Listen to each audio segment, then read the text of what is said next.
Hello guys, இனி நம்ம பார்க்க போற இனிமே Mashle magic and மர்சல் season 2 episode 5 தான். அப்படி நீங்க இதுக்கு முன்னாடி போட்ட எபிசோட்லாம் பார்க்கலன்னு சொன்னீங்கன்னா ஆல்ரெடி பிளேலிஸ்ட்டா கிரியேட் பண்ணி வச்சிருக்கேன், போய் செக் அவுட் பண்ணிக்கோங்க. மறக்காம கீழே லைக் பண்ணுங்க, சப்ஸ்கிரைப் பண்ணலனா சப்ஸ்கிரைப் பண்ணிக்கோங்க. சரி வாங்க நம்ம டைம் மிஸ் பண்ணாம எபிக்குள்ள போகலாம். எபிக்கோட ஸ்டார்டிங்லேயே நரேட்டர் சொல்றாரு, மேஜிக் ரேம்குள்ள 13 ஏன்ஷியன்ட் வாண்ட்ஸ் இருக்கு. அந்த மேஜிக் வாண்ட் எல்லாமே அதோட டேலண்டான யூசரை அதுவே சூஸ் பண்ணிக்கும். அந்த மேஜிக் வாண்ட மேஜிக் கேன்ஸ்னு சொல்லுவாங்க. இப்போ சீன பிரசன்ட்டுக்கு வந்து அந்த கேம்ல என்ன நடக்குதுன்னு காட்டுறாங்க.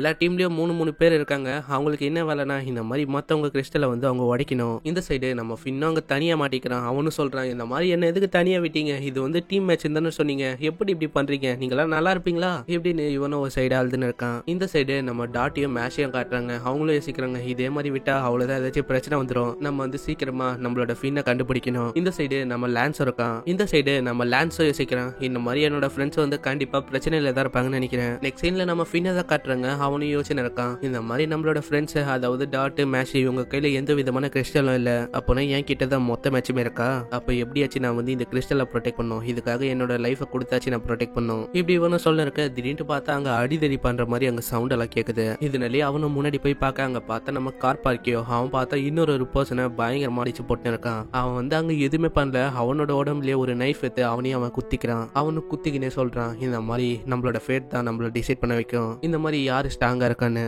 இப்படி சொல்லிட்டு அந்த கத்தியை இன்னமும் அவனோட உடம்புல இறக்க ஆரம்பிக்கிறான். இதனால அவனுக்கும் அங்க பயங்கரமா வலிக்குது. இந்த சைடு நம்ம கார் பார்க்கியும் சொல்றான், இந்த மாதிரி நீ வந்து உன்னோட டேலண்ட்டுக்கு ஏத்த வாழ்க்கையை தான் நீ வாழணும், இங்க வந்து இந்த மாதிரி வேலையெல்லாம் நீ பண்ண இருக்க கூடாது, புரியுதா இப்படி ஒன்னு சொல்ல இருக்க. நம்ம கார் பார்க்கியோட அந்த ஆப்பனண்ட் அவனும் அங்க தோத்து போயிடுறான். இதனாலே அவனோட கிறிஸ்டலும் அவனோட கையை விட்டாங்க வில்ல, இதை பார்த்து அவனும் அப்படியே உடைச்சிடறான் அவனோட காலை வச்சு. நீ வந்து வீக்கு தான், நீ இங்க வந்ததே உன்னோட கெட்ட நேரம் தான். இதுக்கப்புறம் அவனும் அங்கிலேருந்து போயின்னு இருக்க. இதெல்லாம் பார்த்துன்னு இருக்க நம்ம ஃபின்னை யோசிக்கிறான், கார் பார்க்கியோ இவன் வந்து ரொம்பவே பயங்கரமான ஆளு போல, அதனால நான் இங்கிலேருந்து எவ்வளவு சீக்கிரத்துல இருந்து நான் போறேனோ அவ்வளவு சீக்கிரம் எனக்கு நல்லது. ஆனா என்னால ஓட முடியாது, அப்படி ஓடுனா சவுண்ட் வரும், ஆனா அதுக்குன்னு பொறுமையா போனாலும் என்னால தப்பிக்க முடியாது, இவன் கையில மாட்டிப்பேன். அப்ப என்ன பண்றது, நான் வந்து இங்கே ஒரு வாளா மாறிடுறேன் இப்படின்னு இவனும் அந்த சவுரி கிட்ட போய் நல்லா போக்கஸ் பண்ண ஆரம்பிக்கிறான். அது பார்த்தா அவனோட கலரும் அப்படியே வால் மாதிரி மாறிடுது. அவனும் இப்படி அமைதியா இருக்கும்போது அவனும் கண்ணை வந்து பாக்குறான், இந்த மாதிரி அவன் போயிட்டானு. அவனும் பார்க்கும்போது அங்க யாருமே இல்ல.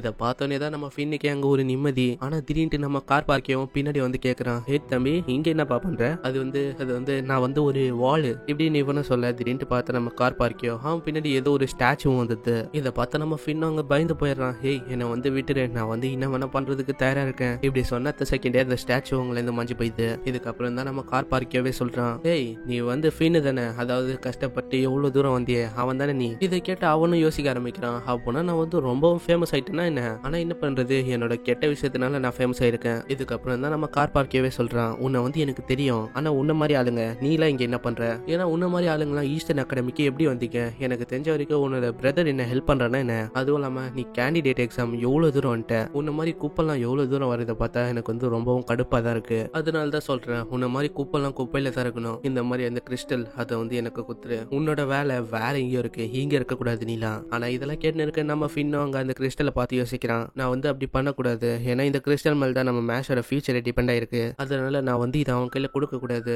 இப்படி இவனும் சொல்ல இருக்க. திடீர்னு பார்த்தா அவன் வயிற்றுல இருந்தும் வாயில இருந்தும் பயங்கரமா ரத்தம் ஊத்துது. எனக்கு வந்து என்னாச்சு, நான் வந்து எதுவுமே பண்ணல, எப்படி எனக்கு ரத்தம் ஊத்துது. இப்பதான் கார் பார்க்கவே சொல்றான், இந்த மாதிரி நீ இப்ப என்ன பண்ண ட்ரை பண்ண, நீ வந்து தப்பு பண்ணிருக்க, நீ வந்து வீக்கா இருக்க, நீ வீக்கா இருந்தோ நீ ஸ்ட்ராங்கா இருக்கிற மாதிரி ஆக்டிங் பண்ண பாக்குறியா. இதெல்லாம் பார்த்துன்னு இருக்க நம்ம ஃபின்னும் ரொம்ப பயந்து போயிடறான். ஏய் உனக்கு வந்து என்னோட எபிலிட்டியை பத்தி நல்லாவே தெரியும், ஏன்னா நம்மளோட எபிலிட்டி வந்து அப்படி டிஃப்ரெண்ட் ஆனது, அதனால நீ வந்து எப்படியோ தோக்க தான் போற, அதுக்கு முன்னாடி நீ இந்த கிறிஸ்டலை எங்களை குத்துட்டு நீ தோத்து போயிடு, அதனால தான் சொல்றேன், இல்லைன்னா இதுக்கு முன்னாடி ஒருத்தனை நான் கொன்ன பாத்தியா, அவனோட நிலைமை தான் உனக்கு வரும், சரி கொடுக்குறியா இல்ல நீ அவன மாதிரி ஆகுறியா. இந்த சைடு நம்ம மேஷை தான் காட்டுறாங்க, அவனும் சம வேகமா அங்க வந்து இருக்கான். இந்த சைடு நம்ம மார்க்கெட்டை தான் காட்டுறாங்க, அவனும் அங்க சொல்றான், இந்த மாதிரி இந்த எக்ஸாம்ல 3 விதமான ஸ்டூடெண்ட் இருக்காங்க. ஒன்னு நம்ம மேஷ், அவன் கையில எந்த விதமான மேஜிக்கும் இல்ல, அவனால மேஜிக் யூஸ் பண்ண முடியாது. ரெண்டாவது லான்ஸ், இவன் வந்து டாப் கிரேட் டிரான்ஸ்ஃபர்டு ஸ்டூடெண்ட். லாஸ்டா நம்ம கார் பார்க்கியோ டாப் கண்டென்ட் ஸ்டூடெண்ட். நான் வந்து என்ன யோசிக்கிறேன்னா, அவனும் என்ன மாதிரி தான் நினைக்கிறேன், அவனுக்கும் எந்த விதமான இன்ட்ரெஸ்டும் இல்ல டிவைன் விஷனரியா மாறணும்னு,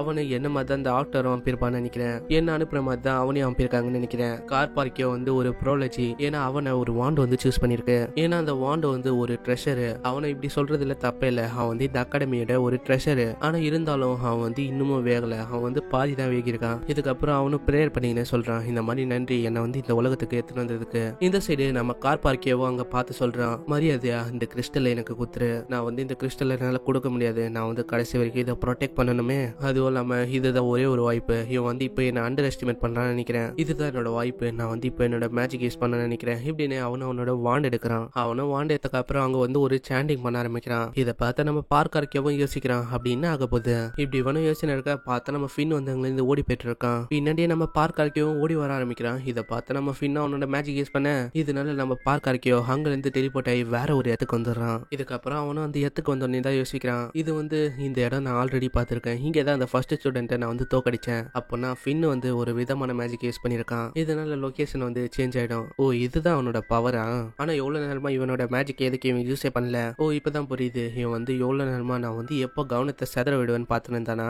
இந்த சைடு நம்ம ஃபின்னை தான் காட்டுறாங்க. அவனும் பயங்கர வேகமா அங்க இருந்து ஓடி நிற்கான். இதுதான் என்னோட சரியான வாய்ப்பு. நான் வந்து இங்க இருந்து தப்பிச்சாகணும். இப்படி இவனும் ஓடி நிற்க திடீர்னு பார்த்தா அவனோட கால்ல இருந்து அங்க பயங்கரமா ரத்தமும் ஊத்துது. அவனோட காலும் அங்க பயங்கரமா இதனாலேயே வலிக்க ஆரம்பிக்குது. அப்போதான் திடீர்னு அங்க கார் பார்க்கவும் வரான். அவனும் அதே காலில் கிக்காச்சு சொல்றான், ஏய் உனக்கு வந்து இன்னுமா புரியல, இந்த மாதிரி உனக்கும் எனக்கும் நிறைய டிஃபரன்ஸ் இருக்கு. இருந்தாலும் நம்ம ஃபின் வந்து அங்க கிறிஸ்டல்ல தர மாதிரியல. இதனாலேயே நம்ம பார்க்க இருக்கவும் அவன் மேலேயே அவனோட நைஃபை வச்சு அங்க தாக்கின்னு இருக்கான். இதனால நம்ம ஃபின்னுக்கும் அங்க பயங்கரமா அடிப்பட ஆரம்பிக்குது. இதெல்லாம் பார்த்துன்னு இருக்க ஆடியன்ஸுக்கும் அங்க புரியுது, இந்த மாதிரி நம்ம பார்க்க இருக்கோ அவன் கிட்ட ஒரு எபிலிட்டி இருக்கு. இந்த மாதிரி அவன் கிட்ட எந்த விதமான டேமேஜ் இருந்தாலும் அதை வந்து எந்த விதமான ஆப்பனன்ட் மாதிரி அவன் டிரான்ஸ்ஃபர் பண்ண முடியும். இந்த சைடு நம்ம பார்க்க இருக்கவும் சொல்றான், நான் எத்தனை வாட்டி அவன் கிட்ட சொல்றது, நீ வந்து தோத்து போயிடு. நீ தோத்து போயிட்டா நீ அசால்ட்டாவே அந்த கிறிஸ்டலை என் கிட்ட தந்துடலாம். இருந்தாலும் நீ வந்து இப்படிதான் சாவனா நான் என்ன பண்றது? இதெல்லாம் கேட்ட நம்ம ஃபின் அவங்க சொல்றான், நான் வந்து அப்படி பண்ணக்கூடாது. இந்த கிறிஸ்டல் மேல தான் மேஷோட நம்பிக்கை இருக்கு. இதுக்கப்புறம் அவனும் மேஷை எப்படி ஃப்ரெண்ட் ஆக்குனான்னு அவனும் ஃபர்ஸ்ட் விஷயத்தையும் யோசிச்சு பாக்குறான். இதெல்லாம் யோசிச்சு பார்த்ததுக்கு அப்புறம் அவனு சொல்றான், நான் வந்து ஒரு கோழியா இருக்கலாம், அதுவும் இல்லாம நான் ஒரு வீக்கான ஒரு மனுஷனா இருக்கலாம், ஆனா என்னோட ஃப்ரெண்ட்ஸை நான் வந்து எப்பயுமே தனியா விட்டு ஓட மாட்டேன். இப்படி சொல்லிட்டு அவனும் நம்ம பார்க்க மேல தாக்க ஆரம்பிக்கிறான். இருந்தாலும் அவன் தாக்குன அட்டாக் இவன் மேல தான் பத்து. ஹேய் நான் வந்து ஆல்ரெடி உன்கிட்ட சொல்லிட்டேன், இந்த மாதிரி நீ அட்டாக் பண்றது வேஸ்ட் தான். இப்படி சொல்லிட்டு அவனும் திரும்பவும் குத்துறான். இதனால அவனுக்கு அங்க திரும்பவும் வலிக்க ஆரம்பிக்குது. ஏன்னா உன்ன மாதிரி ஆளுங்க இவங்கெல்லாம் வீக்கான ஆளுங்க எவ்வளவு எஃபர்ட் போடும் போது எனக்கு இன்னமும் இரிட்டேட்டிங்கா இருக்கு. சரி நான் வந்து காட்டுறேன் இந்த மாதிரி என்னால என்ன பண்ண முடியும்னு. இதுக்கப்புறம் ஆடியன்ஸும் அங்க பாக்குறாங்க. இந்த மாதிரி நம்ம பார்க்க இருக்கோ அவன் பார்த்தா அவனோட கத்தி எடுத்து கழுத்து மேல வச்சுன்னு இருக்கான். இதை பார்த்து அவங்களுக்கும் புரியுது, இந்த மாதிரி நம்ம ஃபின்னை வந்து அவன் கொலை ட்ரை பண்றான்னு. இந்த சைடு நம்ம ஃபின்னும் அங்க வழியில ரொம்பவும் துடிச்சுன்னு இருக்கான். பார்க்க இருக்கவும் சொல்றான், இந்த மாதிரி உன்னோட எஃபோர்ட் எல்லாமே வேஸ்டா போகுது, அது ஏன்னு நான் இப்ப காட்டுறேன். இப்படி சொல்லி அவனும் வேட்டலான்னு போவ திடீர்னு பார்த்தா நம்ம மேஷ் வந்து அவனோட தலையை பிடிச்சி அங்கே அடிச்சிடறான். மேஷும் அடிச்சதுக்கு அப்புறம் சொல்றான், ஹே ஃபின் உன்னோட எஃபோர்ட் எல்லாமே வேஸ்டா போல. ஏன்னா நான் வந்து இங்க வந்துட்டேன், இந்த மாதிரி நான் உன்னை ப்ரொடெக்ட் பண்றேன், அதுவும் இல்லாம என்ன மன்னிச்சிரு, இந்த மாதிரி நான் கொஞ்சம் லேட்டா வந்துட்டேன். ஆனா அப்பதான் நம்ம மேஷை நோட்டீஸ் பண்றான், இந்த மாதிரி அவனோட தலையில இருந்து அங்க பயங்கரமா ரத்தம் ஊத்த ஆரம்பிக்குது. இது என்னாச்சு, எனக்கு எப்படி ரத்தம் ஊத்துது? இப்பதான் கார் பார்க்கவே சொல்றான், இந்த மாதிரி உனக்கு தெரியாது, என்னோட வாண்டு அந்த மேஜிக் வாண்டு வந்து ரொம்பவே ஸ்பெஷலானது. என்னால வலியை உணர முடியாது. நீ எவ்வளவுதான் என் மேல அட்டாக் பண்ணாலும் அந்த அட்டாக் எல்லாமே உனக்கு தான் ரிட்டர்ன் ஆகும். இதெல்லாம் கேட்காம திரும்பவும் நம்ம மேஷ் வந்து அங்க ஒரு பயங்கரமான பஞ்ச் அடிக்கிறான். இருந்தாலும் அந்த அட்டாக் வந்து இவன் மேல தான் பார்த்து. இதெல்லாம் பார்த்துன்னு இருக்க நம்ம ஃபின்னும் அங்க ரொம்பவும் ஆச்சரியமாயிடுறான். ஏன்னா அவன் பண்ண அட்டாக் அவனுக்கு ரிட்டர்ன் வருது. ஹேய் நான் வந்து ஆல்ரெடி உங்களை சொல்லிட்டேன்ல, இந்த மாதிரி நீ என்னதான் என் மேல அட்டாக் பண்ணாலும் எல்லா அட்டாக்குமே உன் கிட்ட தான் வரும், அதுதான் என்னோட எபிலிட்டியும். இப்படி சொன்னக்கு அப்புறம் அவனும் அவனோட காலில் அங்க தாக்க ஆரம்பிக்கிறான். இதனால நம்ம மேஷுக்கும் அங்க ரத்தமா ஊத்துது. பார்த்தா அங்க கால் பார்க்கையோட காலு அவனோட காலு பார்த்தா ஆட்டோமேட்டிக்கா அங்க ஹீல் ஆக ஆரம்பிக்குது. நான் வந்து என் மேல என்னதான் எவ்வளவு அட்டாக் பண்ணாலும் அது வந்து என்னோட வாண்டு அது ஆட்டோமேட்டிக்கா என்ன ஹீல் ஆக்க வச்சிரும். என்னால இதை கண்ட்ரோல்லாம் பண்ண முடியாது. ஏன்னா இந்த எபிலிட்டி வந்து எனக்கு பிளெஸிங்கா கிடைச்சது மாஸ்டர் கேன் வழியா. மாஸ்டர் கேன் இது வந்து ஏன்ஷியன்ட் ஸ்வார்ட்ல இருந்து ஒண்ணு. இந்த எபிலிட்டி எப்போ தெரியுமா ஆக்டிவேட் ஆச்சு? இந்த மாதிரி நான் பிறந்த அடுத்த செகண்ட் இதுவும் ஆக்டிவேட் ஆச்சு. நான் பிறந்ததுல இருந்து எனக்கு வந்து வலி நான் என்னன்னு தெரியாது. இதெல்லாம் கேட்ட ஆடியன்ஸும் அங்க ரொம்பவும் ஷாக் ஆயிடுறாங்க. அங்க பார்த்து நம்ம வேல்பர சொல்றாரு, இந்த மாதிரி நம்ம பார்க்க இருக்கியோ அவன் வந்து மாஸ்டர் கேன் அங்க ரொம்ப அற்புதமா யூஸ் பண்ணிருக்கான். அந்த மாஸ்டர் கேன் அந்த வாண்ட் வந்து ஒரு டேலண்டடான ஒரு ஸ்டூடெண்ட் தான் தேர்ந்தெடுத்திருக்கு. இந்த வருஷம் ஃபர்ஸ்ட் இயர் ஸ்டூடெண்ட் வந்து ரொம்பவே டேலண்டடா இருக்காங்க. இந்த சைடு நம்ம பார்க்க இருக்கவும் சொல்றான், இந்த மாதிரி எனக்கும் ஆசையா தான் இருக்கு, இந்த மாதிரி நான் வலியை உணரணும்னு. ஆனா உன்ன மாதிரி ஒருத்தங்களால எனக்கு வந்து வலியை உண்டாக்க முடியாது. இப்படி சொன்னக்கு அப்புறம் அவனும் அந்த கத்தியை வச்சு அவனுக்கே அவன் குத்திக்க ஆரம்பிக்கிறான். இதனால நம்ம மேட்சுக்கும் அங்க பயங்கரமா அடிப்பட ஆரம்பிக்குது. இதெல்லாம் பார்த்து நம்ம ஃபின்ன சொல்றான், இவன் வந்து வேணும்ட்டே தான் இப்படி பண்றான். ஏன்னா அப்பதான் ஆப்போனன்ட் மேல இந்த மாதிரி பாதிப்பை அவன் ஏற்படுத்த முடியும். ஆனா எனக்கு தெரிஞ்ச வரைக்கும் இந்த மாதிரி அட்டாக்ல இருந்து யாராலையும் தப்பிக்க முடியாது. ஆனா இதெல்லாம் கேட்காம நம்ம மேஷ் அங்க திரும்பவும் ஒரு பயங்கரமான பஞ்ச விடுறான். இவன் என்னதான் பஞ்ச விட்டாலும் அது வந்து இவன் மேல தான் அங்க திரும்பவும் ரிட்டர்ன் அடிக்குது. நான் அதை ஆல்ரெடி சொல்லிட்டேன், இந்த மாதிரி இதெல்லாம் யூஸ்லெஸ். ஏன்னா இந்த மாதிரி அட்டாக்ல எனக்கு எந்த விதமான டேமேஜும் ஏற்படாது. ஆனா இதெல்லாம் கேட்காம நம்ம மேஷ் அங்க திரும்ப அடிக்க ஆரம்பிக்கிறான். ஆனா நம்ம மேஷ் மேல தான் திரும்ப அந்த அட்டாக் எல்லாமே ஏற்பட ஆரம்பிக்குது. இதெல்லாம் பார்த்துன்னு இருக்க நம்ம ஃபின் யோசிக்கிறான், இதே மாதிரி போச்சுன்னா நம்ம மேஷால எப்பயுமே ஜெயிக்க முடியாது. ஏன்னா எல்லா அட்டாக்கோட டேமேஜும் நம்ம மேஷ் மேல தான் விழுது. அப்போனா இவன் கூட சண்டை போறதுல எந்த விதமான பிரயோஜனமும் இல்ல. இந்த சைடு நம்ம பார்க்க அரைக்கவும் சொல்றான், ஹேய் சண்டை போடுறது நிறுத்து. ஏன்னா எல்லாரோட வாழ்க்கையிலயும் அவங்களோட எபிலிட்டியை வச்சுதான் எல்லாத்தையும் எழுத முடியும். ஏன்னா அவங்களோட எபிலிட்டி அதுதான் அவங்களோட தலை விதியை சூஸ் பண்ணும். நீ உன்னை சாட்டிஸ்ஃபை பண்ணிருக்க. இது நான் ஃபின்னுக்கும் சேர்த்து தான் சொல்றேன். ஏன்னா அவனை மிடில் ஸ்கூல்ல இருந்தே அங்க இருக்க ஆளுங்க நம்ம ஃபின்னோட அண்ணனை வச்சு கம்பேர் பண்ணாங்க. ஆனா நம்ம ஃபின்னுக்கு எந்த விதமான பவரும் இல்ல. அவன் சுத்த வேஸ்ட். அவன் எவ்வளவு வீக்னா இந்த மாதிரி அந்த கிறிஸ்டலை கூட அவனால ப்ரொடெக்ட் பண்ண முடியல. ஃபின் உண்மையிலேயே ஒரு யூஸ்லெஸ் ஆனவன் தான். இதை கேட்டு நம்ம ஃபின்னு அங்க ரொம்பவும் சோகமாயிடுறான். இதுக்கப்புறம் நம்ம மேஸ்டர் சொல்றான், நீ சொல்றது எல்லாமே கரெக்ட் தான். ஃபின்னு கொஞ்சம் வீக் ஆனவன் தான். அவன் உன்கிட்ட ரொம்பவும் வீக். அவன் உன்கிட்ட சண்டை போடும் போது அவன் எவ்வளவு வீக்னா அவனால நீக்க கூட முடியாது. இருந்தாலும் அவன் யாருக்காக இதெல்லாம் பண்ணா? அவனோட ஃப்ரெண்ட்ஸுக்காக. இருந்தாலும் நீ அவனையும் கிண்டல் பண்ண ஆரம்பிக்கிற.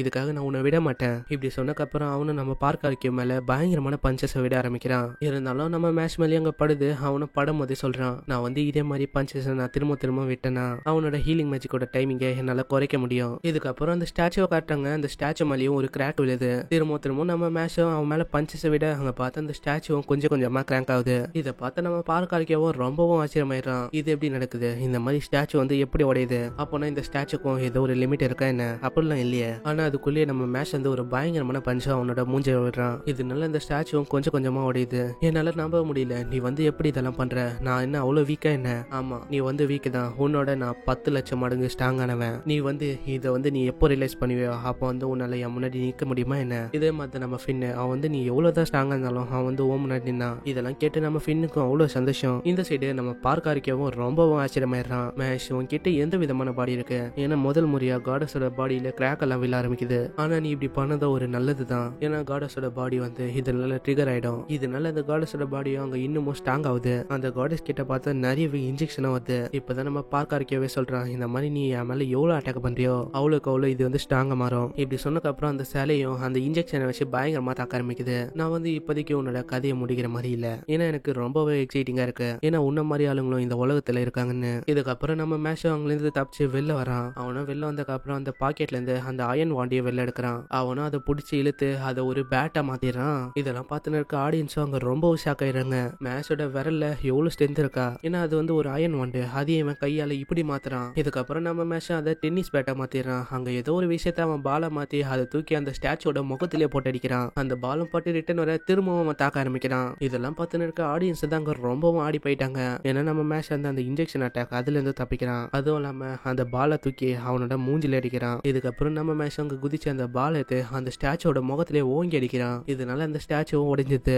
இதெல்லாம் பார்த்துன்னு இருக்க நம்ம பார்க்க இருக்கியோ அவனும் ரொம்பவும் ஷாக் ஆயிடுறான். இது எப்படி நடக்கும்? இவனால எப்படி ஸ்டாச்சு உடைக்க முடியும்? நீ ஆசைப்பட்டல இந்த மாதிரி உனக்கு வலினா என்னன்னு தெரியணும்னு. அப்பனா நான் உனக்கு காட்டுறேன் இப்படின்னு அந்த அயன் பேட்டை வச்சு அவனோட மண்டையில ஓங்கி அடிக்கிறான். இதனால அவனோட மண்டையில இருந்து அங்க ரத்தம் ஊத்துன்னு ஊத்துது. இதெல்லாம் பார்த்துன்னு இருக்க நம்ம ஆடியன்ஸ் அவங்களும் ரொம்பவும் ஷாக் ஆயிடுறாங்க. நம்ம மேட்ச் நான் உண்மையிலேயே ஜெயிச்சிட்டானா என்ன? அவன் பார்க்க இருக்கியோ அவனை எப்படி தோக்கடிச்சான்? ஏன்னா மாஸ்டர் கேனோட வாண்டு அவனை சூஸ் பண்ணிருக்கு. இந்த சைடு நம்ம வேல்பரம் அங்க ரொம்பவும் இம்ப்ரெஸ் ஆயிடுறாரு. நான் மேட்ச் உண்மையிலேயே தோக்கடிச்சிட்டு இருக்கான். இந்த சைடு நம்ம ஃபின் அவங்க மன்னிப்பு கேட்கறான். இந்த மாதிரி என்ன மன்னிச்சிரு, நான் எல்லாருக்கும் ஒரு சுமையா தான் இருக்கேன். மன்னிப்பு நீ கேட்க கூடாது. இந்த மாதிரி நான் எவ்வளவு பிரச்சனை உருவாக்குனாலும் உன் கூட இருக்கும் போது நான் மத்தவங்க கூடயும் சேர்ந்து இருக்கிறேன். அதனால நன்றி ஃபின். இதை கேட்ட நம்ம ஃபின் அங்க ரொம்பவும் ஷாக் ஆயிடுறான். அதுவும் இல்லாம ஒரு சைடு ரொம்பவும் சந்தோஷமா இருக்கான். இந்த சைடு நம்ம பார்க்க இருக்கவும் அங்க பத்துக்குன்னு யோசிக்கிறான். இதுதான் வலியா? எனக்கு ரொம்பவும் வலிக்குது. அதுவும் இல்லாம இந்த ரத்தம் இது நிக்கவே மாத்து. நான் எவ்வளவு வலியை நம்ம ஃபின்னுக்கு குத்துனேன்னா அது கூட தெரியாம நான் குத்துனேன். இதுக்கப்புறம் அவனுக்கு ஒரு விஷயம் ஞாபகம். இந்த மாதிரி மேட்ச் சொல்லியிருப்பான், நான் 10 லட்சம் மடங்கு ஸ்ட்ராங்கா இருந்து நீ